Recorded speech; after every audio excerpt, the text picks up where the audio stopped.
Bună ziua, dragi prieteni, și bine v-am regăsit din nou la un nou canal și un nou vlog. Am zis canal. Dragi prieteni, de data asta vă pregătim jumer la ceaun. N-am mai făcut focul, ne folosim de aceste instrumente care le avem. Marița este alături aici cu mine. Este tare necăjită la ea, doar ce am operat-o.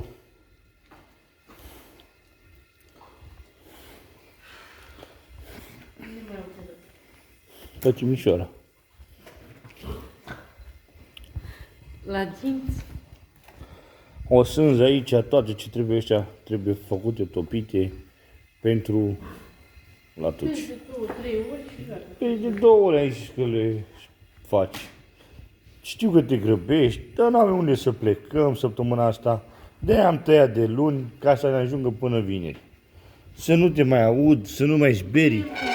Sau vine? Mâine joi. Diseară legi, Până rânzele. aici. Atâta, ca să amestecăm.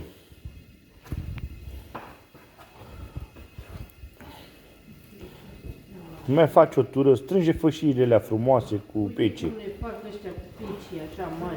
Alea mari ca să le punem pe farfurie, să-l chemăm pe Iulică când facem sarmale. Uite, Așa, așa. vezi? În tura următoare, când bagi bizerăurile, nu lăsați bizerăurile de separat. Le lăsai, le strâng aici pe toate. Aici mai căpesc dacă... Da, uite și aia are mas din ăla tulo cu șuncă. Ce e cu șuncă așa cu pecie, burta aia care am zis eu, o bagi aici la să facem niște jumeri. Trebuia să-l chem pe nașul Iulică, nu l-am chemat. Mâine te mă voi face cârnați. Când faci cârnații, când faci, Fac sară, termin tot cu cârnață, cu tot. facem sarmale. Ca să pune și pe grătar, că facem și sarmale. Ai lăsat ficat carne proaspătă Am lăsat tot. pentru grătar. Astăzi să terminăm și noi cu lucrurile, dragi prieteni. O facem mai... Și mâine dăm petrecerea și inaugurarea, că am terminat cu acest porc.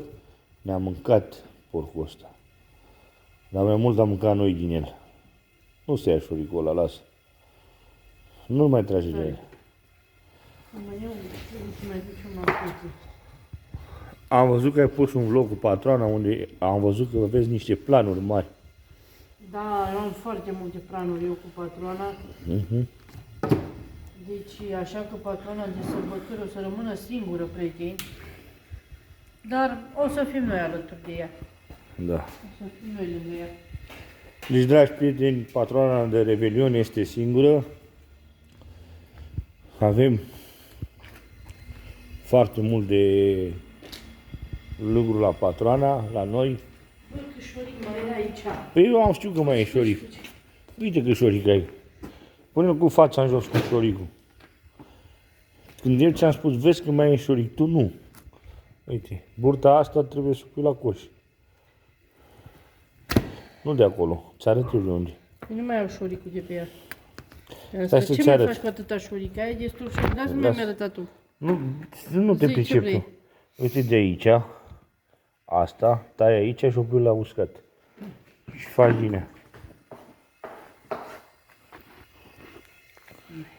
Vezi ce e acolo? Vezi? Aia e de primăvară. Îmi curge și nasul. Îmi curge nasul la ea. E bolnavă femeia asta. Să știți că e bolnavă femeia. Îi fac așa, uite așa. Mai mare așa. Dacă o lași mare așa, era bine. De ce? Cade de pe aia. Cade? Fă-o tu bucățele mici. Uite așa, o dau pe jumătate. Să nu mai are nicio valoare. O dau pe jumătate. 2 pe jumătate. Uite. Așa. Așa. Alea 2 la fumat. Așa. Mănânc și eu cu o rânză și o... Așa. O roșie. E aceea. O roșie și o părădaiță. Doamne, Doamne. Vezi că mai are. Aia scoate-o și bag-o la topit, Mariță. Capătul ăla. Ce jumeri. Ăla e șuric bun. Bagă mâna. Bă, ăsta nu era fript. Nu era fript. De ce? Ce să fie fript? Deci șoricul nu l-a scop. Măi cop, cum să nu fie? Nu vezi că se ia, dar acum s-a răcit pe carne. Ai băgat o țâra pe aici.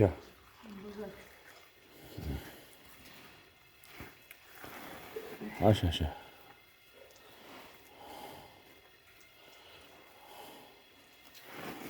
Așa, vezi? Am și tot treaba. Mă lași pe mine să toc eu ăla. Nu, Nu mai mă murdăresc. nu. Dar toți cum vreau eu. Tocul de mare așa. Nu am zero, știu. Ah. Nu fac.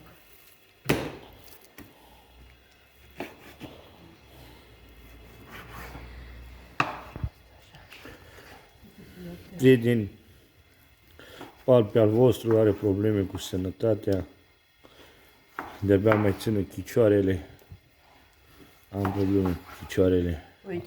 așa, așa, de ăștia vreau, de ăștia jumeri din ăștia la tura a doua, ma, alea nu trebuie băgate la jumeri, dar mergi, Ia uite. asta, să scoți niște bucăți din ăștia pentru grătar, deci aia las pentru grătar.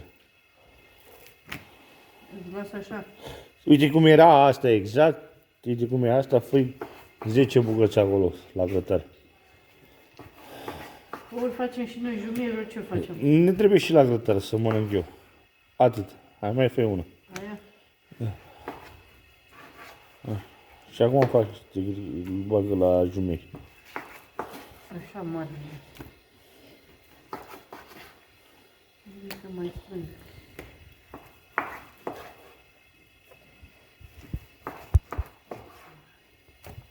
Tu la fund, tu la fund, tu știi câtă carne am aruncat la săpun de la coș. Deci mai facem și noi talent. Deci carnea asta era de grătar, prieteni, dar noi facem jumeri din ea. Facem jumătate să trimis și la prieteni.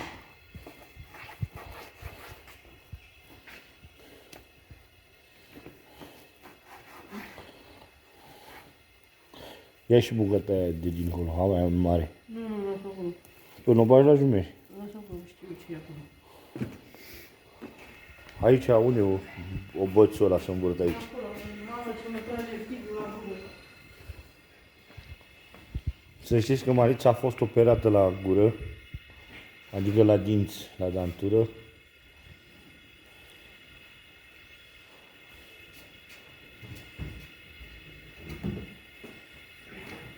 Deci, dragi prieteni, Știi că mă drag să frig. păpușica mea nu mai poate. Singură. Eu beteag. Singură. Eu nu știu care țigarele din Strehaia mai muncește singură decât eu. Decât eu, prieten. Dar lasă că iarna asta o să-mi iau eu ajutor.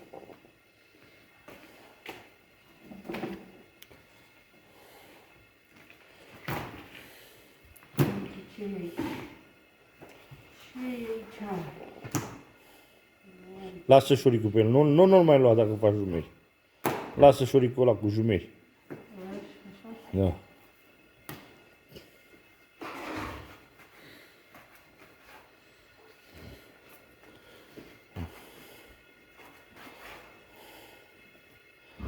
Nu vreau să dăm sare multă.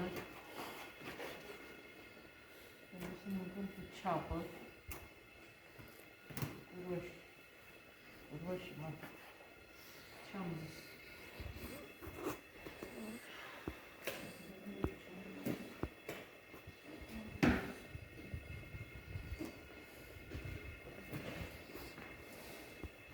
Bă, dar merge și carnea asta să topesc tot. Unde? Acolo. Nu că n-ai cu ce să topești jumerile alea.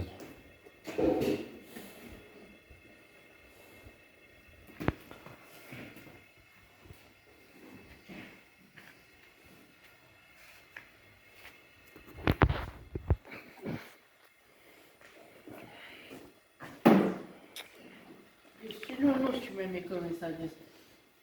Să vedeți. A, nici eu nu mai vine la tine. Nu mai vine astăzi. Ai venit ieri la beut tu. Da, a venit ieri de a băut și acum nu mai are nevoie de noi. Știi că a venit de treabă cineva- și nu mai vine să ne ajută. Nu mai zic că baba Nu, era cu el. cineva a început să comenteze, dar nu-i treaba noastră, puteți să comentați orice. Și zice că ne batem joc de Ion. Noi nu ne batem joc de Ion, Ion își bate joc singur de el. Ne batem joc de el că îl filmăm ce face Ion. Nu că ce face. Ăsta e ținuta lui, asta e mersul lui, ăsta e stilul lui. Nu poți să-l scoți din papușii lui. Am încercat foarte mult. Și oamenii de la Severin și noi. Nu credeți că noi nu ne-am năstrăduit. Dacă n-ai cu cine, n-ai cu cine. Lași omul în treaba lui, până la urma urmei, nu? Aici avem ață de legat.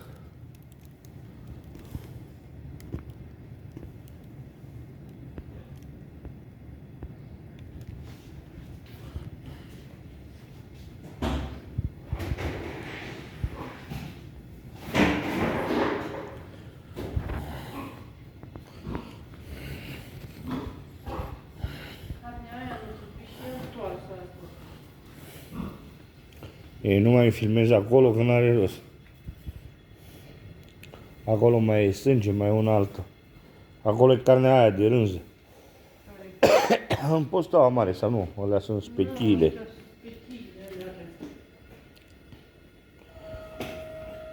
Ai băgat apă aici? Am băgat apă, mă doare gura. Îmi pare rău de tine.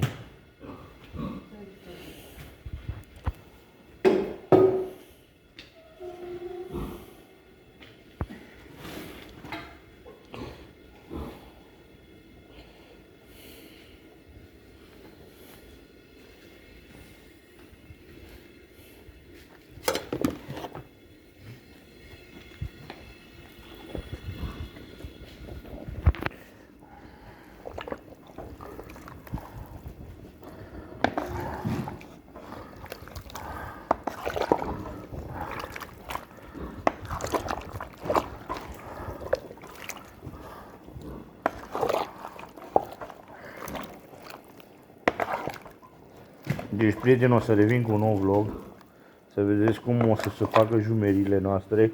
Aici de-abia am început. Să știți că durează 2-3 ore aici. Nu o să vă filmez atât de mult. Aici este prima etapă cu jumerile mele. Și să vedeți ce jumeri frumoase scoatem noi și delicioase și crocante. Înțelegeți? Asta e prima etapă și o să vă arătăm și a doua etapă.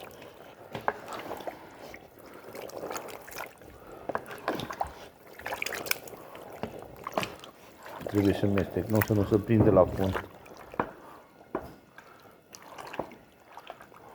Carnea asta mai târziu trebuie să o întorc. Da, a pus apă suficientă Marița.